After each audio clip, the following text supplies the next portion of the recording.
Good evening, everyone. Welcome. Thank you so much for joining us tonight. I am delighted that you've chosen to spend some time with me. Thank you, everybody, for joining us tonight. My name is Jane O'Neil. I am the company Culturally Curious. I specialize in putting together art appreciation programs like this one. And I am just, like I said, absolutely delighted and humbled that you are spending your evening with me.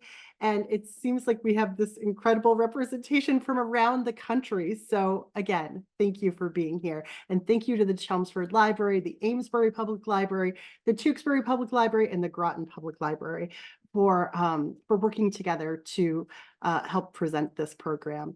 Now, if you've been to one of my programs before, you probably already know how we usually do this. It's usually about an hour-long lecture. You can put things in the chat along the way, and I'll circle back for questions in the Q&A and in the chat at the end of the program. What I will say about this program is that it's a little bit different. All of my programs are, art history based and usually about, sort of vigorous research about the artists and their works. And there is plenty of research in tonight's program, but the focus is a little bit different. The focus is fashion. Tonight is art history's best dressed, and it sort of feels like a high school yearbook superlative. It's kind of meaningless, but a lot of fun and so much eye candy tonight. So you might be learning some new fashion terms along the way. I know I did in doing the research for this. So sit back, relax. I hope you're wearing your absolute best. I curled my hair for this. So we are going to dive right in. And I have a wonderful friend and volunteer in Chelmsford who helped to kind of brainstorm this program with me several months back. And she helped me realize there's so many different ways to approach this subject. And I kind of just wanted to acknowledge them because they're all kind of fun in their own right. We're looking at an image, of course, of Madonna, and she's wearing a skirt that was painted by the graffiti artist turned pop artist Keith Haring. This was 1984, and we can see some of Keith Haring's familiar dancing figures down here and these kind of glyphs that he's so well known for. So there's one idea of art actually being transcribed onto fashion. Sort of related to that, you have fashion that is very closely inspired by famous works of art. So here's a Mondrian dress that was designed by Yves Saint Laurent in 1965. Other fashion designers use a looser interpretation. Sometimes they look at a famous work of art, like something by Gustav Klimt, like we see over here on the left, and they might use the gold and the decorative patterning here to create a beautiful evening gown, like Alexander McQueen did in 2013. So there's all different ways to slice this. And speaking of Alexander McQueen, I think it's worth acknowledging that the exhibition of his work, Savage Beauty, at the Metropolitan Museum of Art back in 2011 was really a boundary breaking show in so many ways because fashion was exhibited in the same kind of spaces where art was exhibited. And this show broke attendance records. People went wild over Alexander McQueen's Savage Beauty exhibition. And more recently, of course, here in Boston, people kind of went crazy over the Fashioned by Sargent exhibit, where we could see Sargent's beautiful paintings right alongside the dresses of the beautiful people that wore them. So I think there's this sense that we can't get enough of this fascinating connection between the world of fashion and the world of fine art. And I'll just draw this out just a little bit more because we now have this extended fascination with specific artists too. So when we think of somebody like Georgia O'Keeffe, who we can see on the left over here, oftentimes her works are exhibited in galleries right alongside her clothing. So we think of her sartorial choices as being an extension of her artistic choices. And so these things go hand in hand, and you can see a nice sort of visual correlation there. There's, I think, a similar fascination with the artist Frida Kahlo, where people are so intrigued by the identity that she fashioned for herself and the major role that clothes played in her life, that there are simply touring exhibitions just of her clothes. They don't need to be exhibited alongside her artwork, and people flock to those exhibitions. This is a gallery installation shot from a show that's called Looks Can Be Deceiving. So we have this sense of this fairly newfound link, a very strong link and newfound fascination between artists, fashion, paintings. They all kind of come together in a wonderful program for tonight, which I'm sure you'll enjoy. So let me give you a sense in terms of how I put this program together. I initially thought of just zooming in on particular pieces of clothing like hats or boots or something like that, but I had to make it a little bit more broad so we could see some nice variety. So we're starting off with some stunning silhouettes. We're going to turn our attention to hats and headwear, and then we're kind of going to get into textures and materials. And with each subsequent section here, we're kind of removing a layer of clothing too. So getting a little more intimate over the course of the evening. Now, we're not going to see Mrs. Carl Meyer over here again for the rest of the night. So I wanted to just kind of give you a wonderful peek at one of the details of her gorgeous dress. And of course, this is a painting by John Singer Sargent from just before the turn of the century. We can see her here in this gorgeous silk dress with all the chiffon along the top, this big black bold sash at her waist. And you can probably see that there are some pearls kind of tucked in, like a double strand of pearls tucked into the sash. But the detail that I love here, and I'm going to sort of clumsily zoom in for you, is that those pearls extend all the way down her lap to her shoes. Can you imagine trying to walk around with a strand of pearls like that? So we have just our first glimpse now of like an overstated fashion statement. So we're going to be seeing plenty more of that as we turn our attention to some stunning silhouettes. And this is a great reminder that fashion can be all about power. We are, of course, looking at two examples of paintings from Hans Holbein the Younger, and they are both portrayals of King Henry VIII from the year 1540. The one on the right is really from the workshop of Holbein. Now, in both of these pictures, the stance of the subject and certainly what he is wearing is there to underscore just how powerful and significant Henry VIII was. And he was also sort of obsessed with fashion too. He was the kind of king that would create sumptuary laws, banning other people from wearing the kinds of things that he wanted to wear. I mean, certainly he was the type of person that had access to the best materials, to the best clothing makers, but he didn't want anyone to rival him in any way. So he actually created a law that said nobody else could wear the color purple, this royal color that we're seeing. And he actually outlawed these square-toed shoes that we see over on the right if they were wider than 6 inches. So he had to be making the boldest statement, and he certainly seems to be with this jacket here, this very wide-shouldered gown that he's wearing. Now, the important thing to remember here is that we're kind of coming out of a little ice age in Northern Europe at this time. So we can see that there's this emphasis on a lot of layers, this fur-lined kind of robe that he has on. And then in both of these paintings, you can see that he's wearing bold sleeves. Sleeves are all the rage, and these are what are called slashed sleeves. It's an intentional opening in the sleeves and even in the rest of the shirt itself, where you can see through the material, and he's sort of puffed up the white shirt that's underneath it. So if you're going to be wearing a lot of layers, it's almost like you want them exposed. You want to reveal the fact that you've got all these sumptuous layers on. Now, It's only the first slide of this program, really, and we're already getting into cod pieces. We have to acknowledge the elephant in the room, right? So, interestingly, cod pieces sort of started off as like this extra piece of fabric that would kind of unify the legs of two hose that you would put on that would be disconnected and you would put on separately and attach together. And over the years, it became something that was padded, that was shaped, that would intentionally draw your eye to the genitalia instead of disguising it. And we can see it's like the perfect kind of punctuation mark for an already outsized outfit, like the one that we see here. Now, not to be outdone, we're going to be looking at King Henry VIII's rival of the day, maybe his frenemy, more like it. This is Francois I, who's painted by the French artist Jean Clouet in 1530.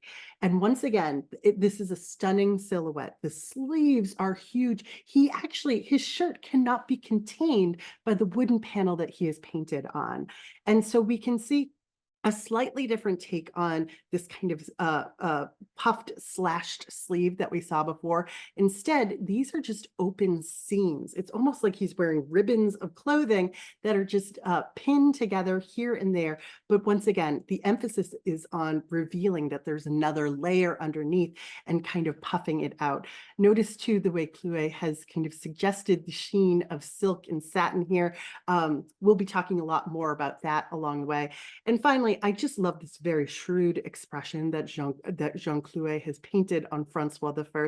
You can tell this is a man who does not want to be outdone in any way, but I just have to acknowledge there was actually a meeting between Henry VIII, Francois I, where they did try to kind of outdo each other. There were jousts, there were performances, and both of these kings had golden tents that you can see in this painting from 1545. Golden tents, silk tents with golden thread in them. You can see Henry VIII down below approaching these tents. This was an event that came to be known as the Field of Cloth. I'm sorry, the Field of Gold. And so we have this notion that textiles are ultimately about power here. Sorry, I mispronounced it. It was the Field of Gold cloth. Okay. So we have this notion, like I said, that textiles play this huge role in conveying power.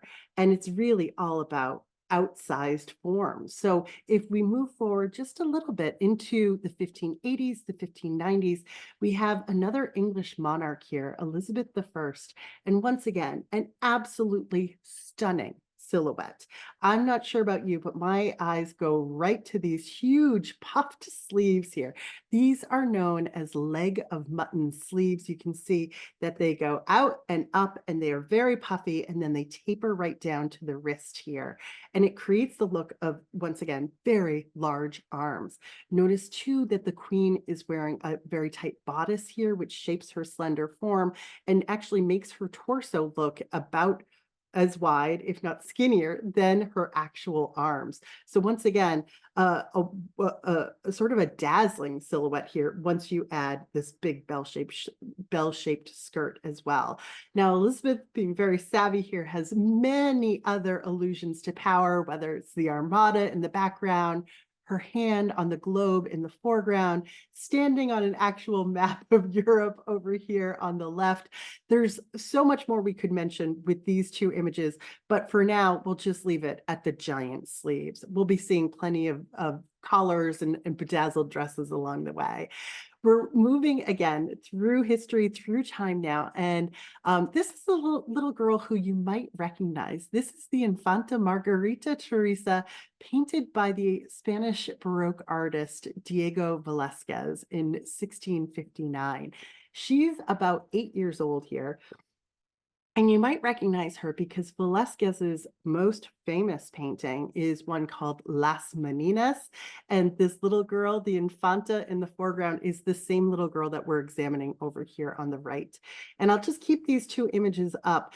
The Las Meninas, the ladies in waiting that we see over on the left, is a very complicated image. We could probably spend an hour just in and of itself. decoding this image, but we see a number of young women and a few little people who are wearing a similar style dress to what we see on the right. So this was a very wide ensemble, right? This poor little girl looks like she can't even reach the outer edges of her skirt, and we can see that that it was a dominant style, that all of these people are wearing it. So here she is in a dress that's really designed to contour this very striking silhouette here with all of this all of these striped lines here that draw your attention to the width of this dress. Now, this style of dress was known as a guardinfante. And you can see that it emphasizes the hips and it also projects out just a little bit here. Now, the term guardinfante apparently came from the fact that there was a belief that some women would hide their pregnancies wearing a full skirt like this. It would, I imagine that would still be pretty hard to do, but men in particular mocked this style of dress. They referred to it as being like they called it like a bell or a turtle dress. And believe it or not, people tried to outlaw this style of dress in 1639. And it kind of didn't work. It actually only made the style more popular. So even though it doesn't look like the most comfortable outfit to wear, or even something that you could easily move around in, people continue to wear this. The extremely rich and powerful continue to wear this for quite some time. So this brings us to our next stunning silhouette, and this is, of course, Marie Antoinette. If you've been to my programs before, you've probably seen this dress before. This is a court dress. This was the type of thing that you would have to wear. You're going to any sort of official event at the Palace Versailles. Marie Antoinette was painted in 1778 by the artist Vigée Lebrun, and the queen is just 22 years old here, rocking out her best possible outfit. And we can see the emphasis here is really, once again, on these very wide hips. It would be very difficult to get through a door wearing a dress like this. And I really long for the days where women could style themselves in just such a big, oversized way. So we can see multiple swags of drapery here. We see these golden tassels. We see a lace stomacher here and ruffles along the sleeves, but it's really that the shape here. The particular type of corset that was used to support a dress like this was known as a panniere, which essentially referred to the kind of wicker baskets that would hang over either side of a mule or pack animal that's like loading your stuff. So once again, people were sort of making fun of these dresses, but ultimately they were seen as almost like declarations of women's liberation, if you can imagine that, these hard to move around in dresses. Now, what made them liberating for women is that women, number one, were literally taking up space with dresses like this. They were occupying the space that, you know, three men might be occupying. And furthermore, they were a dress like this could help prevent men from just haphazardly brushing up against women. So they had a little bit more freedom that way. And ultimately some women really embraced this style. But our next stunning silhouette could not be more different. We are turning our attention now to, you have to include her, right? John Singer Sargent's Madame X. Now, this was painted in 1884 by a very young artist. He was just 28 years old when he painted the 25-year-old Parisian socialite that we see here, Madame Gautreau. And here she is wearing this stunning black bodice here. This is velvet, and we can see that it comes down to this sort of dramatic point here, a sweetheart neckline with these jeweled straps here. And then this is a full satin skirt that probably has a bustle in the back. So it's really emphasizing this tiny little waist. that this woman has. We've got this striking contrast between the black dress and her very, very pale white skin here. And now, she is all curves. This is va va va voom, of course, right?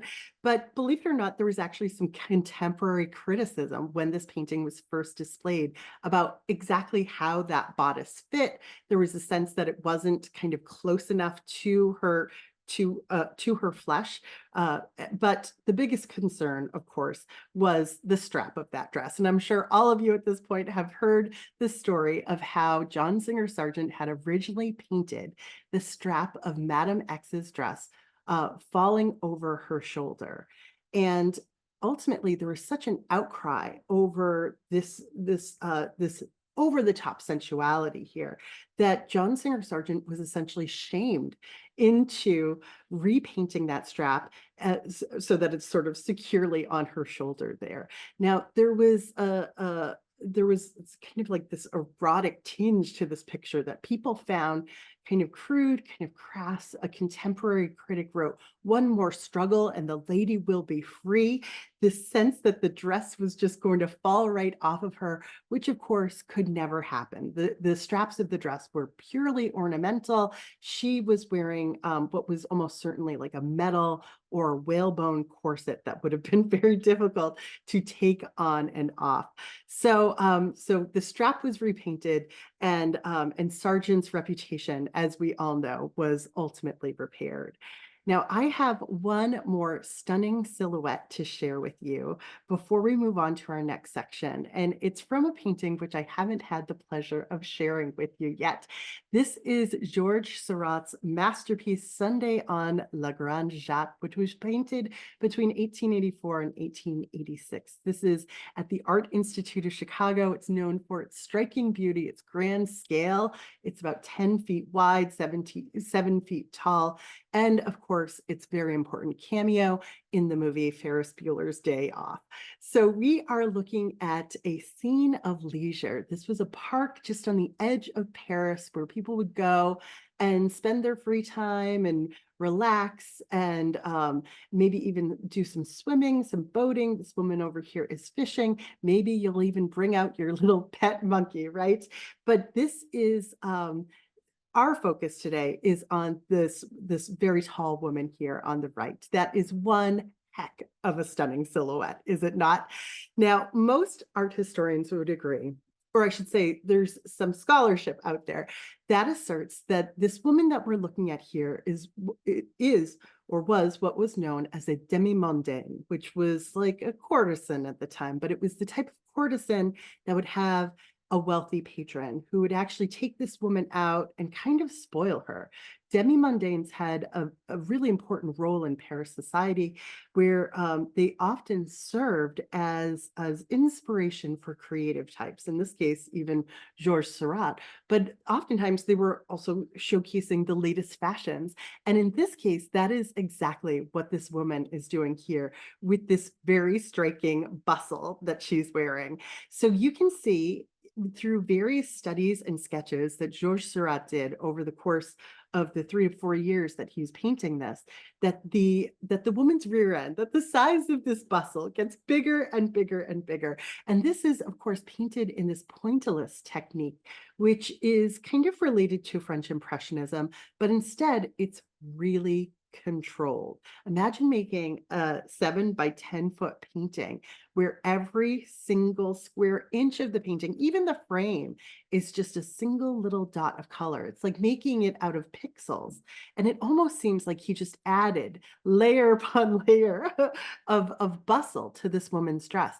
As it turns out, by the year that this was done, the bustle had reached the very height of fashion.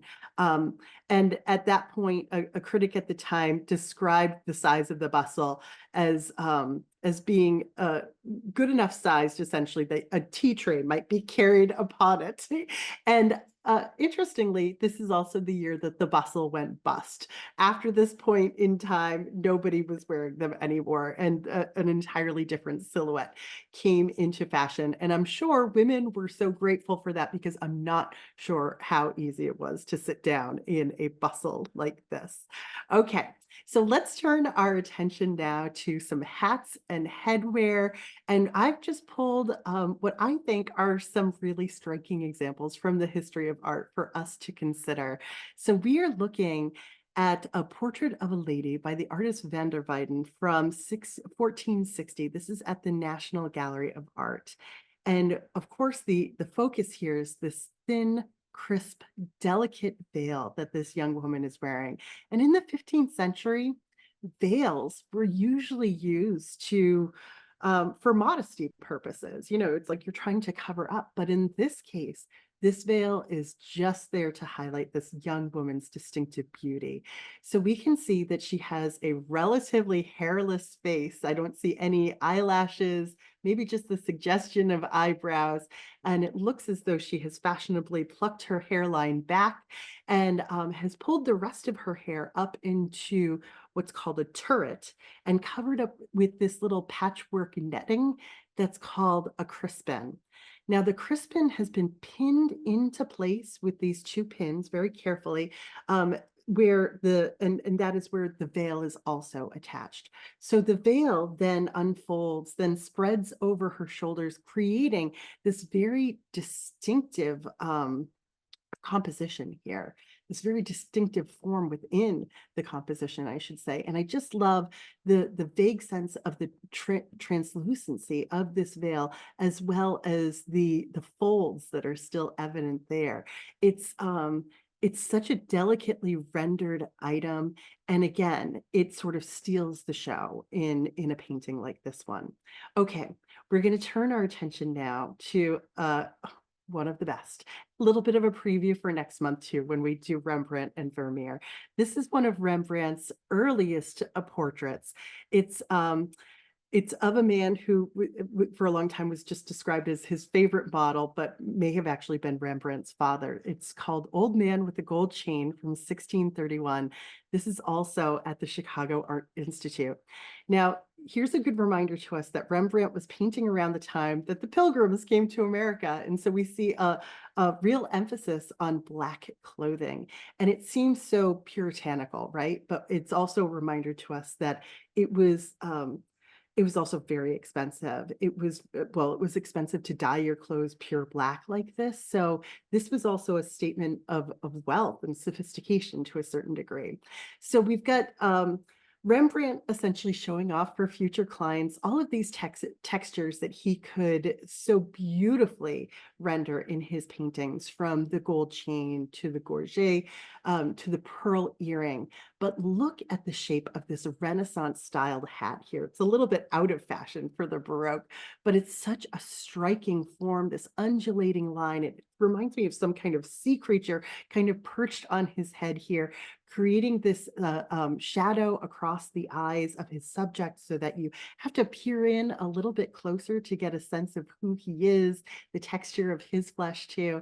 And then it's all capped off with these two plumes here, creating this kind of perfect pyramidal composition, even though his subject is in a rather complicated pose here, turned to one side, neck craned, and looking towards the other side.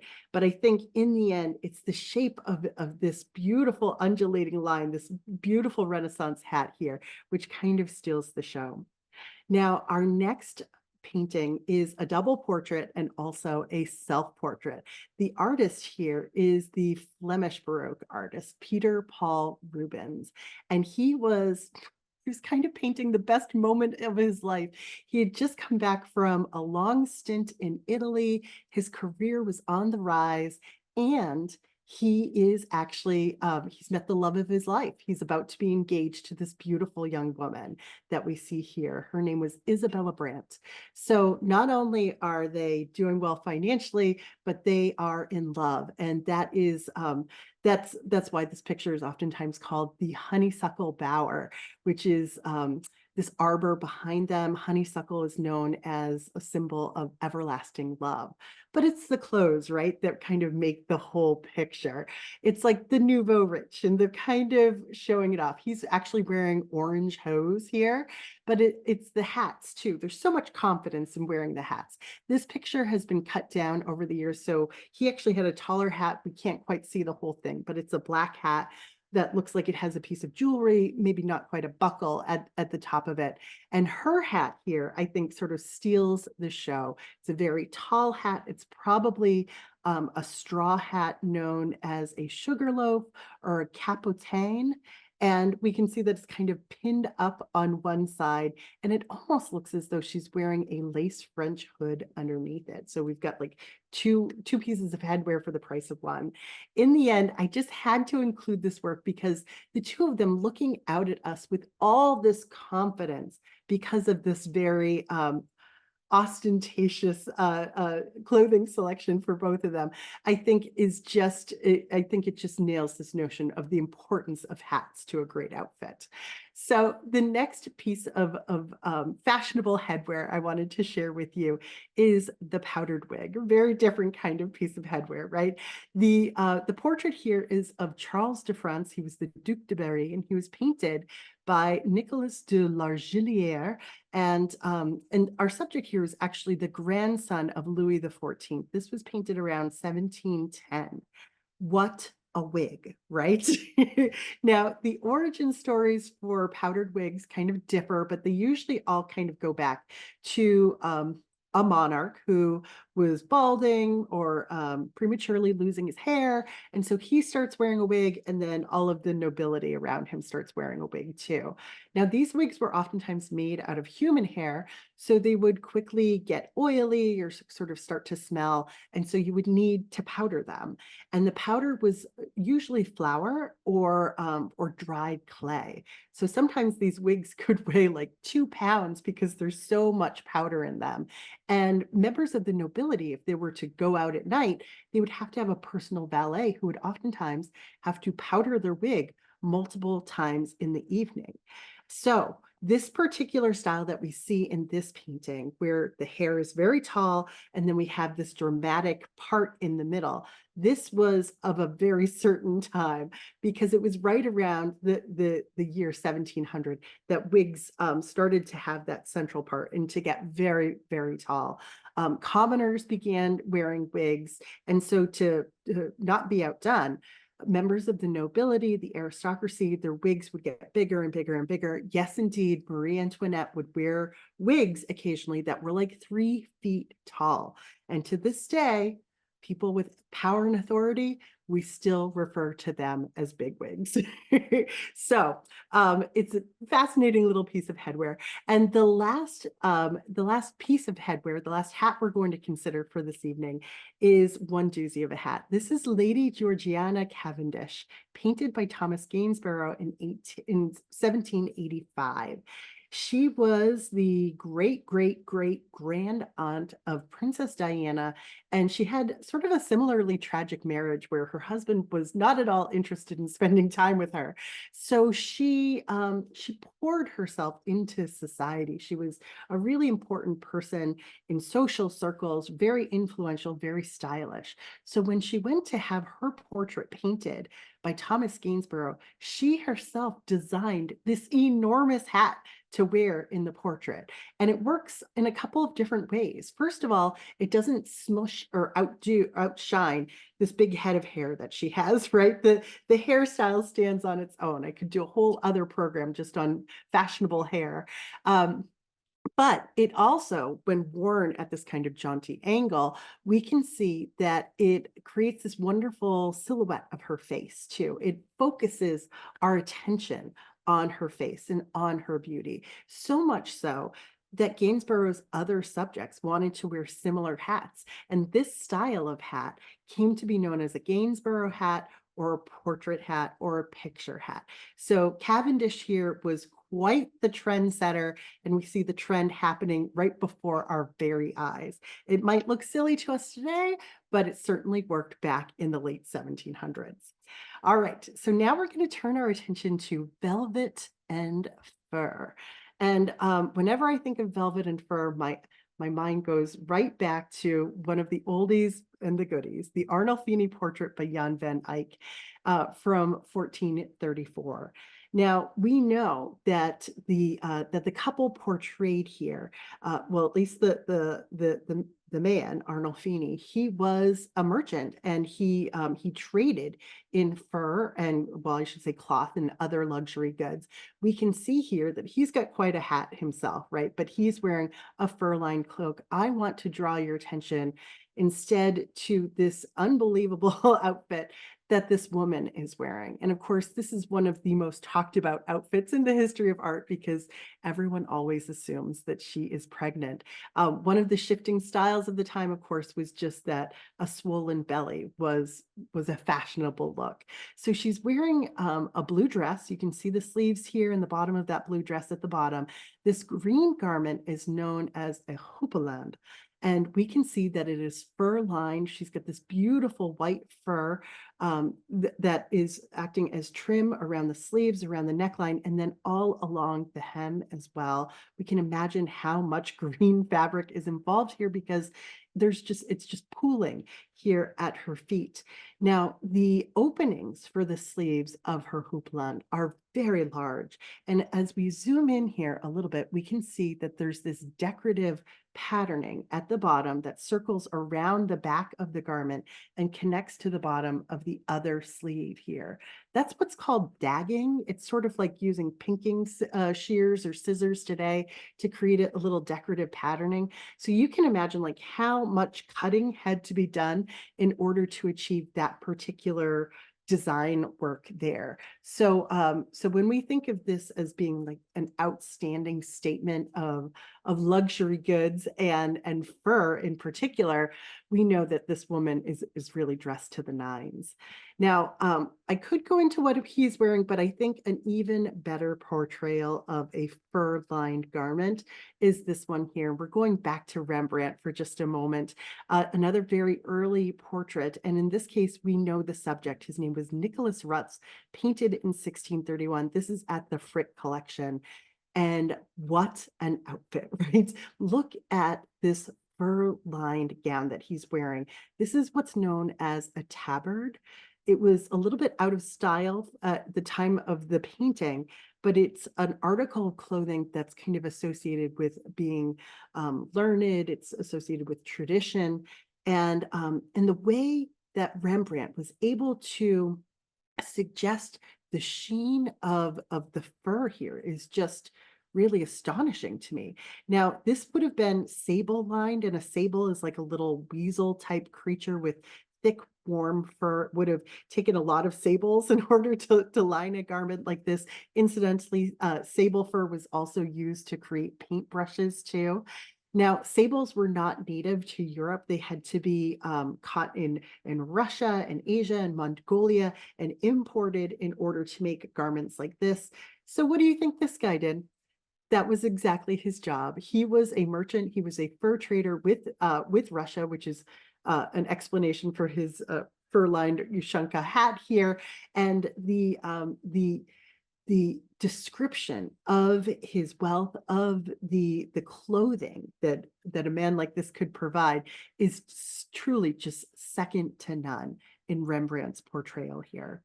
Now we're going to move on to another fur-lined garment by one of Rembrandt's contemporaries, Johannes Vermeer. And so we have two works here. On the left, a lady writing from 1665, and on the right, lady with a maidservant holding a letter from about 2 years later. This one's at the Frick, this one's at the National Gallery of Art. And in Vermeer's very small body of work, about 35 paintings total, 6 of them feature this yellow jacket that we're looking at here. This is a satin morning jacket with ermine trim and possibly ermine lining here. So we can see the trim, of course, all around the edges here and at the cuffs. Now, ermine are also these little weasels, and they have this very striking white winter fur with a little brown tipped tail. So it would take a lot of ermine fur in order to create a lining, which is why we typically associate ermine-lined garments with royalty, right? Usually kings are depicted with ermine-lined capes and drapery and that sort of thing. So as we look at these two coats that Vermeer painted, they almost are certainly the same coat, even though the yellow seems a little bit different from picture to picture. If you look at the spots, they are generally in the same places. And in fact, when Vermeer's, after his death, there was an inventory of his possessions, and one of the objects in the possession of his household was a yellow fur-lined coat, just like the one that we see here. Now, that tells us sort of a sad secret about this coat, because if it was owned by an artist, almost certainly this is not ermine fur. And so our sad secret here is that those little black dots of fur on these fur-lined coats are probably cat or mouse fur, if you can believe it. Oh, I know I just ruined the majesty of those beautiful yellow jackets, but I had to say it.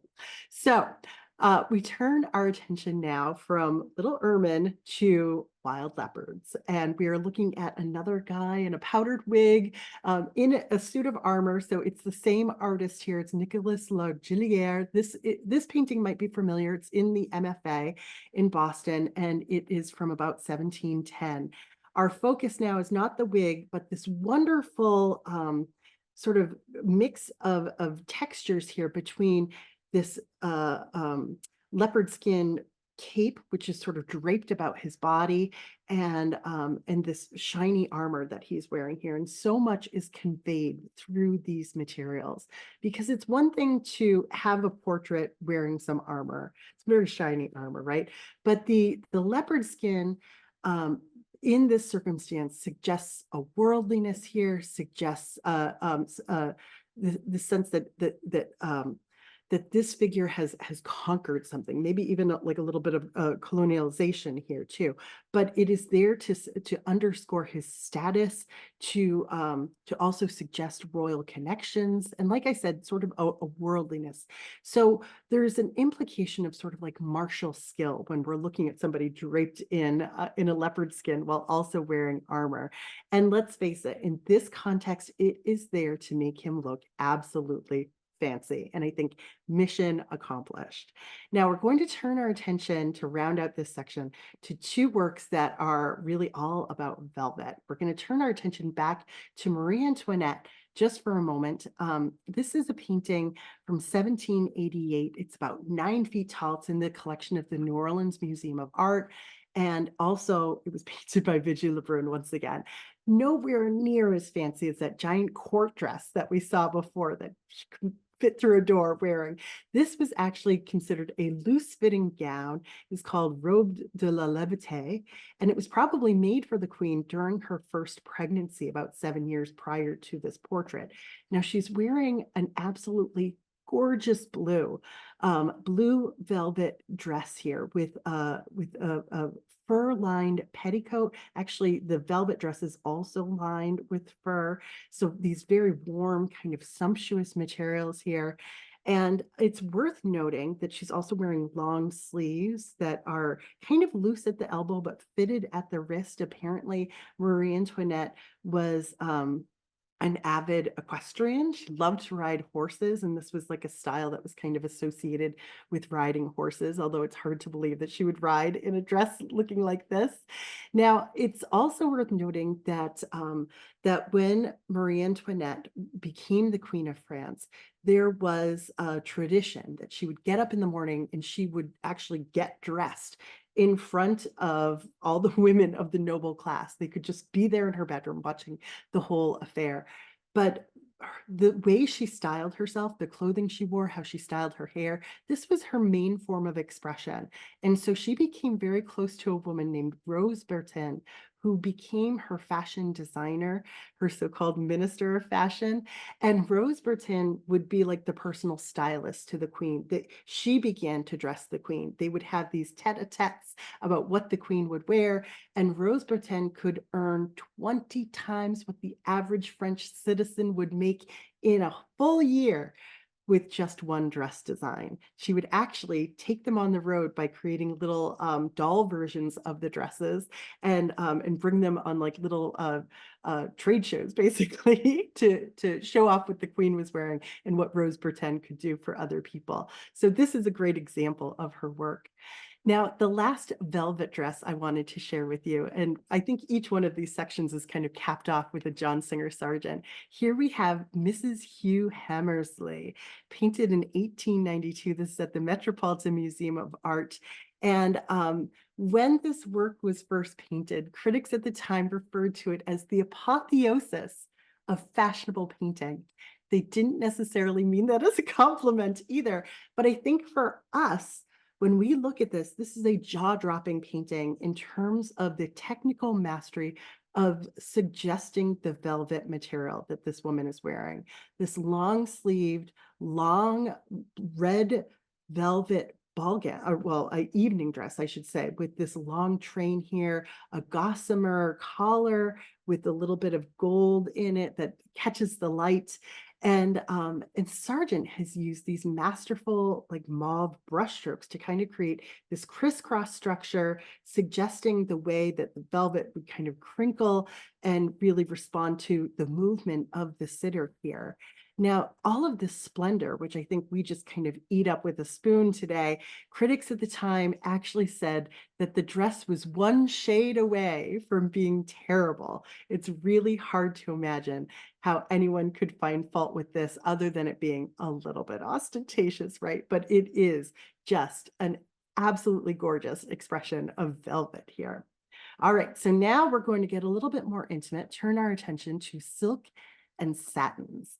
And I have to say, I'm such a sucker for this. Any dress that shines like these two dresses is just knocks my socks off. So we now turn our attention to these silky, smooth fabrics.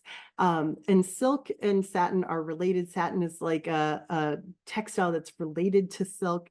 In the 1600s, European artists began incorporating it in an increasing degree, these luxurious silk fabrics into their paintings. And if you could do it with any sort of skill, it sort of earned you a career. So we're looking at two paintings by Peter Paul Rubens. Once again, these are both from 1606, and these are two Marquesas from what is present-day Italy. So we can see in both of them women wearing these long silk dresses, sort of tightly woven silk dresses. You can see these tiny crinkles in the one over here on the left, and they've got these big sleeves as well. We'll be talking about ruff collars later, even though they kind of steal the show here as well. But here you can see that Peter Paul Rubens has kind of mastered the way that light shines off of and reflects off of these materials. In the different ways that the fabric folds and gathers here, so much so that if you kind of just squint, it's like these pictures are all about the light bouncing off of these dresses, and the dresses themselves almost outshine the subjects here as well. So he's doing something really right. Now, Peter Paul Rubens, he had a student who became a preeminent portrait painter in England, and that was the Flemish Baroque artist Anthony van Dyck. And our next look at silky materials comes to us by way of Van Dyck.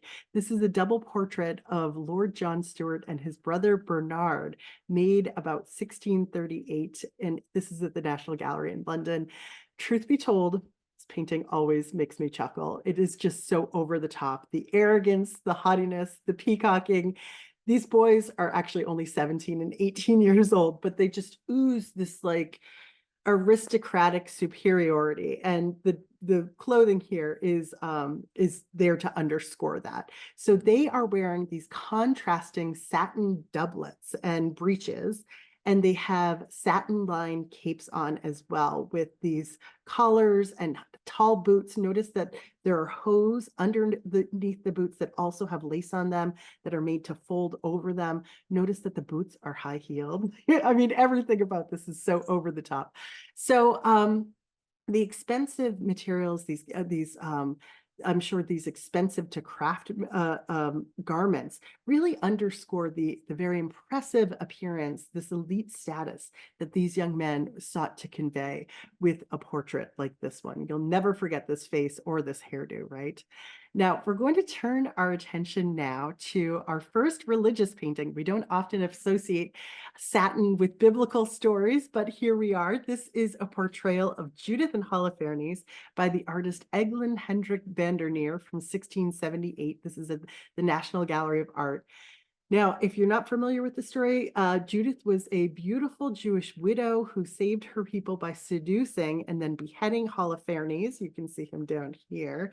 He was an Assyrian general who was laying siege to her city. So this is a surprisingly bloodless beheading, let's be honest, because the deed has been done. We can see the sword in her hand. There's really like not a drop of blood here. So the emphasis is on the seduction. And I think we're all seduced by a dress that looks like this. All of this satin here, the very tight bodice, these big sort of cuffed sleeves here, banded sleeves, I should say.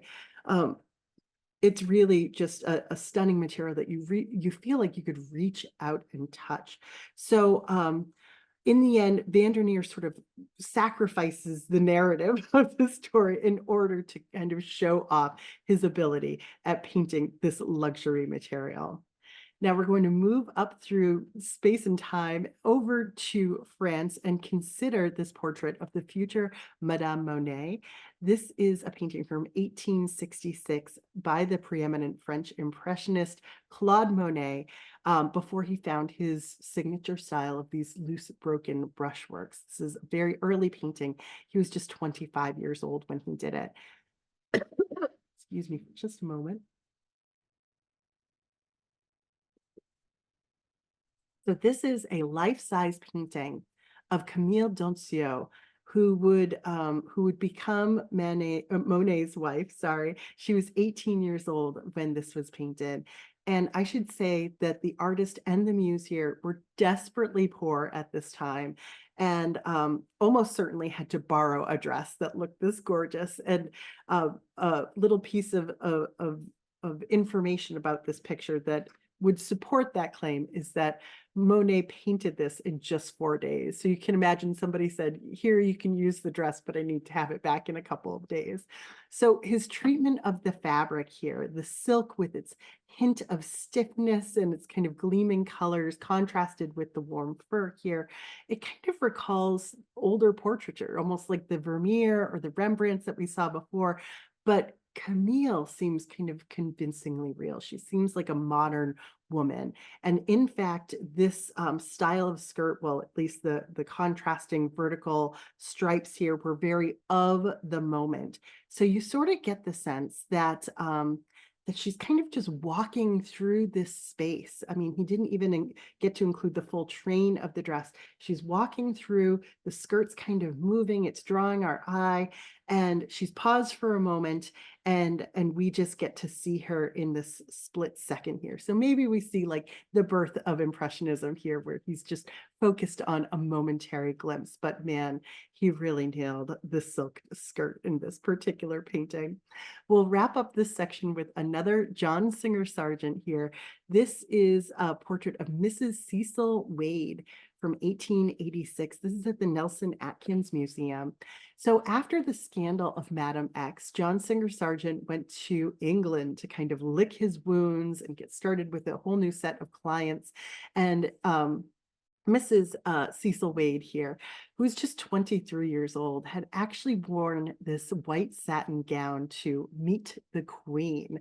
So why not don it, sit in it in your living room and act like it's just another Thursday night, right? So this dress is so over the top. We can see that it has this huge sort of section that would normally be behind her, this train here, which occupies like a whole other seat on this bench that she's sitting on. I'm going to mute myself for 1 second because this is a cough.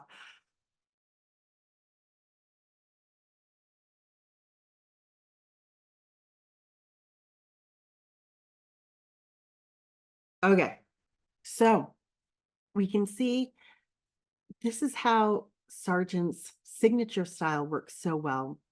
There are these bold, virtuoso brushstrokes that kind of resolve themselves when you step away or when you kind of squint your eye, that do such a good job of suggesting the satin here. Just a few streaks of white.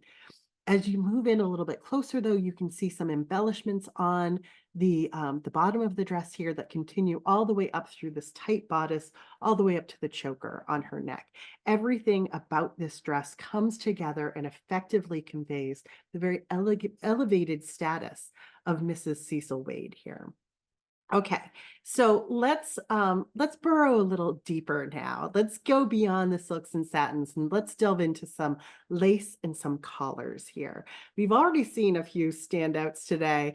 Maybe standout is the right term here because man, did these lace collars stand out. Basically from the 1500s onward, lace becomes a crucial element in depicting wealth and status of a subject. So we begin to see more and more intricate patterns and we begin to see interesting kind of structure to these lace collars as well.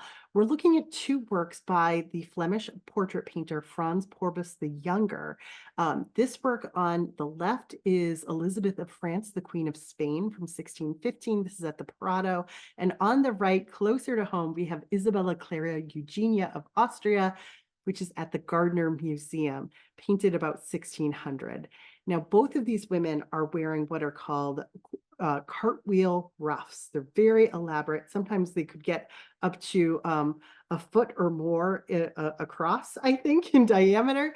And you can see that sometimes they were worn sort of tilted up. So again, they're kind of creating the silhouette around the face.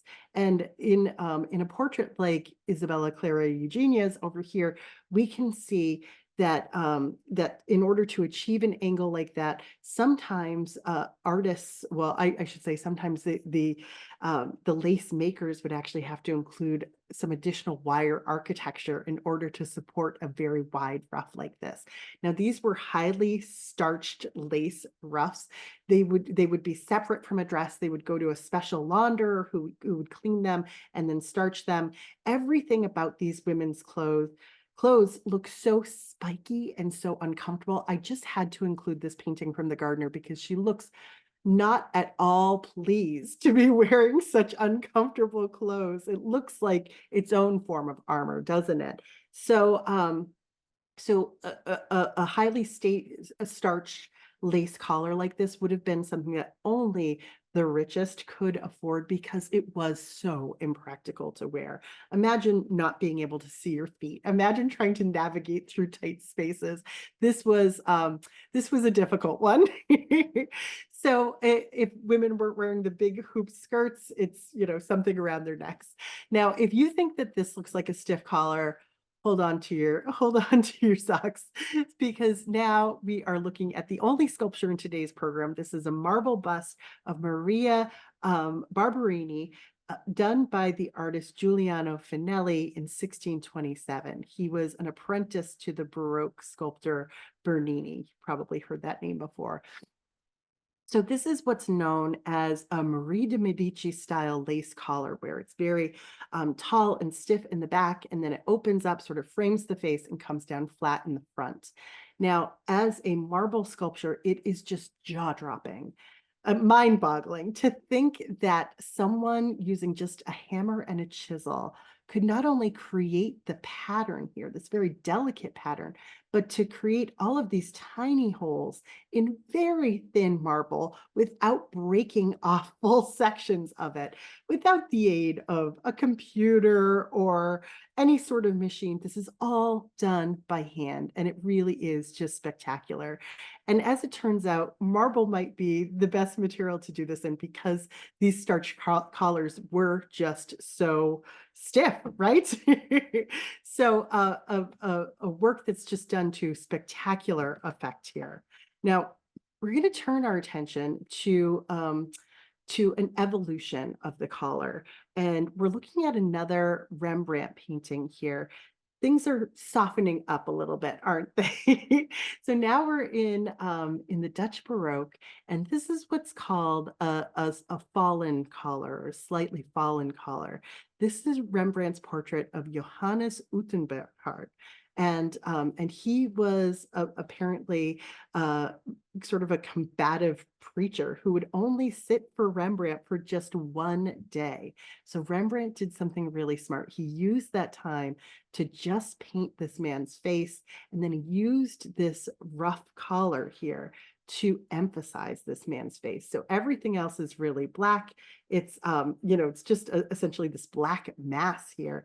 And then we are invited to look closer to the flesh of this man's skin, to the hair of his beard, and then appreciate the delicacy of this collar that so beautifully frames his face. So it creates this wonderful contrast with the dark tones of the picture, and it gives us a sense of the architecture of this type of collar. There's usually like an accordion fold or a figure eight fold for a slightly fallen rough collar like this. It would have required yards and yards and yards of fabric in order to create something that is this intricate. Now, over time, even the slightly fallen rough collar becomes totally flat. So we're looking at another painting by Anthony van Dyck. This one's from 1636, and this is a triple portrait of Charles I, the King of England. And notice in this triple portrait that he's actually wearing different garments in each of these paintings. So what we can see here is that he is wearing what's called a flat lace collar, and there is a different pattern painted in each one of these. You can see, like, for instance, a little insect painted here. Over in this collar, there's some flowers, there's like a floral motif. Now, a flat collar like this one allows for something new. Men can have longer hair now. It doesn't sort of interrupt or pool on a fancy collar. And in this case, Charles I actually was sporting the style that one side of his hair is much longer than the other side of his hair. Interesting, right? But the collar kind of calls attention to it. Now, you might be wondering, why on earth did he create this sort of strange huddle of one? It kind of reminds me of going into like a dressing room where you can see yourself in multiple mirrors at the same time. And that was sort of the desired effect. In fact, this was a painting that was done for the benefit of a sculptor, the sculptor Bernini, who was going to carve a portrait bust of the king and needed to be able to see him in as many perspectives as possible. So we have the profile, we have frontal, and we have three-quarter profile over here. So unfortunately, the portrait bust that was carved no longer survives. It was in a fire. So we can only imagine how spectacular that was. So pleased that we still have this fascinating and strange portrait as evidence of it. So we round out this section with two more John Singer Sargent paintings. In this case, two works that are about lace, and they almost seem to like encapsulate this whole history that we just reviewed. We have Winifred, the Duchess of Portland, over here from 1902, and then Mrs. Leopold Hirsch from 1902 as well. I believe these are both in private collections, so you don't see them as often. Now, the Duchess over here is wearing this long silk gown. She's got this red mantle over it. She's as statuesque as like this Ionic column behind her. And her lovely long neck and face are framed by this stiff Marie de Medici style collar.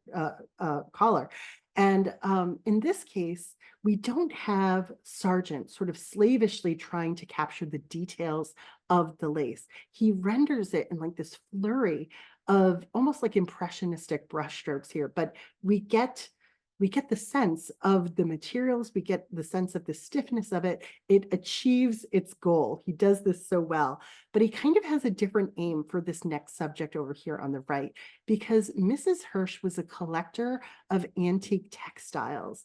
So the particular lace pattern, the brocade pattern, was all probably pretty important to her. So we see that Sargent is really taking his time. She's wearing this very low cut dress, and then it's almost like a fall fallen collar or flat collar here. And it extends from the neckline almost down to her waist or her elbow here. So there's a particular pattern that Sargent is very carefully trying to render. And as your eyes move down, you can see that there's even like a lace overlay that is underneath the pink brocade here. So lots of detail in that particular painting. So in both of these works, we can see that Sargent, styling his subjects, has kind of taken what's old and made it new again in the wonderful way that he has, right? All right, so as we finish up, I believe this is one of our last sections here, our last section, ribbons, ruffles, and frills. Now we're really getting into like the underlayers, right? And we're going to start off with this iconic Rococo painting from the 18th century, where we see a resurgence of popularity with ruffles and ribbons and frills in 18th century, in European fashion, I should say. This is the world famous painting, The Swing by Jean-Honoré Fragonard, painted in 1767. This is at the Wallace Collection in London. And this is a depiction of this tiny woman in this sumptuously ruffled peach pink garment, this gown, rising high on this swing in this private wooded setting. Notice the wall in the background.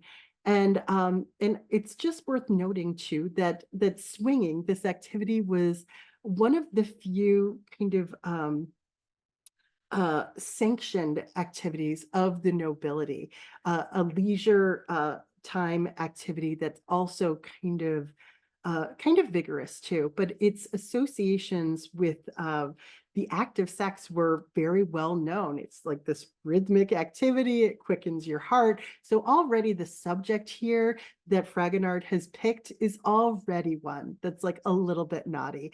And he's made it even naughtier because, of course, the woman on the swing is kicking off her tiny little shoe and spreading her legs open wide so that her lover down below can peek up that incredible skirt of hers. So the entire effect here is very soft. It's very curvilinear, it's private, it's intimate. Notice that the hem of her dress creates this beautiful kind of undulating line that rises up to where her leg is, very similar to the undulating line of the tree up above her. We're going to zoom in on the dress for just a moment because it is such a knockout of a dress and such an unbelievable and creative way to imagine painting a dress as well. So he freezes this dress in midair just as it's opening up like this flower to reveal the wonderful layers and structure of what's known as a robe à la française. So there are multiple layers of frilly lace at her elbows.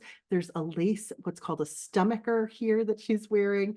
We can see that there's a ruffle at the hemline as well, and then even a ribbon at her throat here. The whole painting is this brilliant, very titillating way of presenting fashionable dress from the day. But is there anyone who is more fashionable than Madame de Pompadour? Here she is in her iconic green dress, painted right around the same time by the artist Francois Boucher.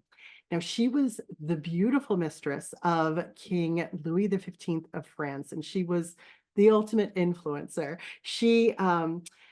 What she wore, what she read, she was always just trying to make the world a more beautiful place. At least that's what she claimed. And it seems as though she aimed to do that through her fashion choices. This is a dress that the kids today would call being very extra. It's just so over the top. This is a green silk robe à la française with a matching petticoat. We think of petticoats being something completely hidden underneath the dress. The French would refer to it as essentially the skirt of a dress that was visible. All of it is adorned with these little pink roses, which tells us that this dress is a very tightly woven silk called taffeta. If it was just a regular silk dress, it wouldn't have been able to support all of this embellishment without fraying.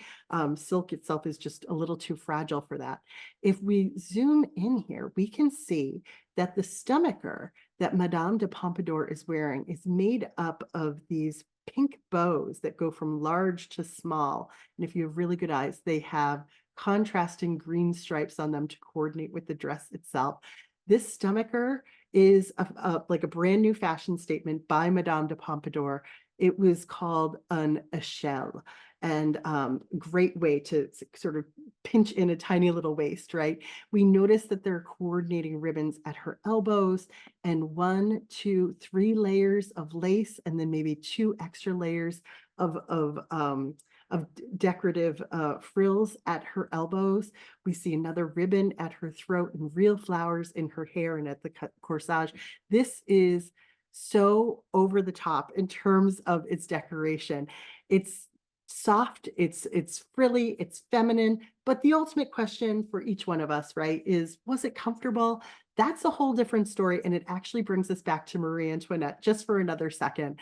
We've seen the queen, and each time we've seen her, she's gotten more and more casual, right? This is another painting by Vigée Lebrun, the famous painting of the queen in her underwear, so called. This became known as a robe, a chemise à la reine, because which essentially refers to like a chemise dress or chemise frock like this one, à la reine, a la the queen. What we see here is the queen wearing such a simple garment here, very similar to the kind of base garment that many women wore under their nice dresses. This was considered way too informal for a monarch to wear. This particular painting had to be taken off view. It was so unpopular. Even still, it created a real sort of trend in fashion. It was a trend that was already happening, but the queen made this trend, it set it in concrete. And we can see that in subsequent years, women were wearing very similar fashions, simple frocks, relatively simple frocks adorned with ribbons and sashes.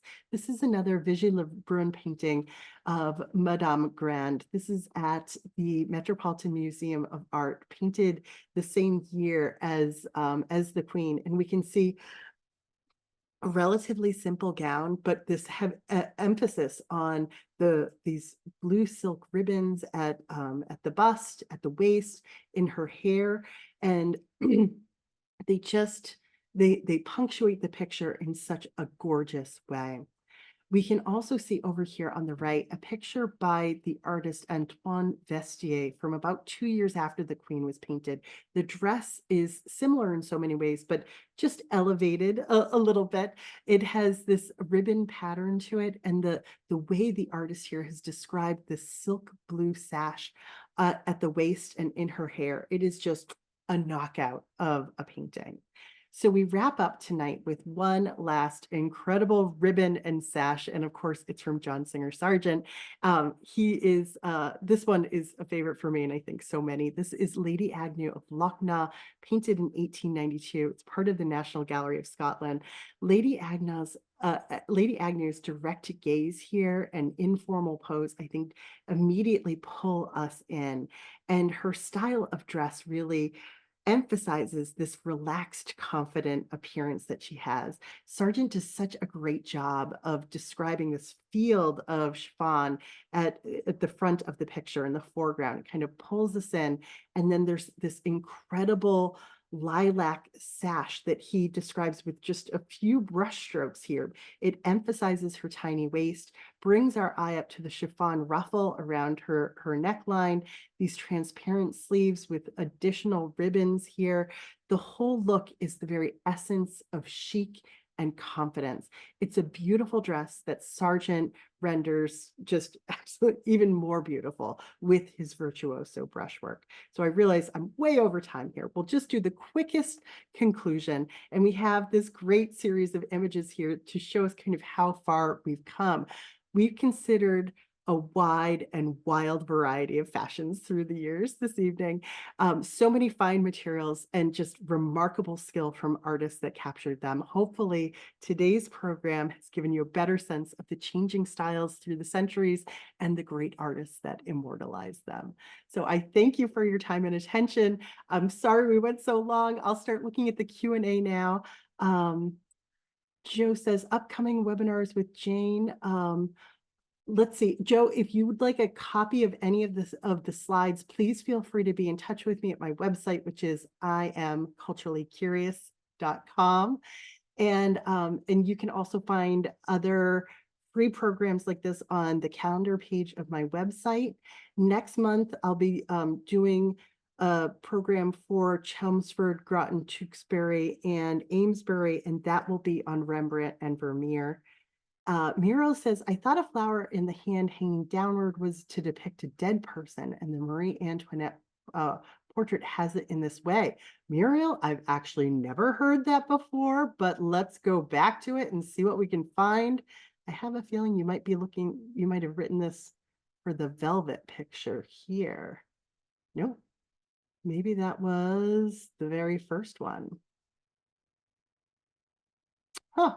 Well, she was very young here. At this point, she hadn't lost any of her children. So I'm not sure if that is true to this painting. That's a fascinating theory, and I really haven't heard that before, but I kind of like it. So we're going to have to explore that a little bit more.